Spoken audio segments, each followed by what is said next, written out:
हिंगणघाट येथील राष्ट्रवादी काँग्रेस पक्ष कार्यालय येथे वर्धा जिल्हाध्यक्ष अतुल वांदिले, समुद्रपूर तालुका अध्यक्ष महेश झोटिंग पाटील व विनोद बाबुळकर यांच्या नेतृत्वात शेडगाव ग्रामीण दहेगाव येथील सामाजिक कार्यकर्त्यांनी अधिकृतपणे पक्षात जाहीर पक्ष प्रवेश केला आहे। जिल्ह्यातील जनता बदलायच्या मूडमध्ये आहे। ज्यांनी निष्ठेने काम करण्याची तयारी दर्शवली आहे त्या सर्वांना पक्षात योग्य सन्मान दिला जाईल। शरद पवार साहेबांचे प्रगल्भ नेतृत्व आणि संघर्षाची जिद्द पाहून अनेक नेते आकर्षित होत आहेत। जनमताचा कौल आगामी ग्रामपंचायत पंचायत समिती निवडणुकांच्या पार्श्वभूमीवर आपली ताकद वाढविण्यासाठी हा पक्ष प्रवेश झाला आहे।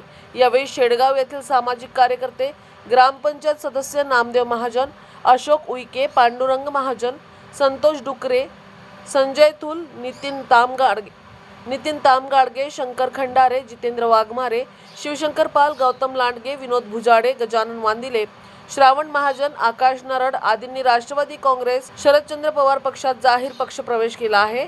सर्वांना पक्षाचा दुपट्टा व पुष्पगुच्छ देऊन पक्षात स्वागत केले व पुढील राजकीय वाटचालीस शुभेच्छा दिल्या आहे।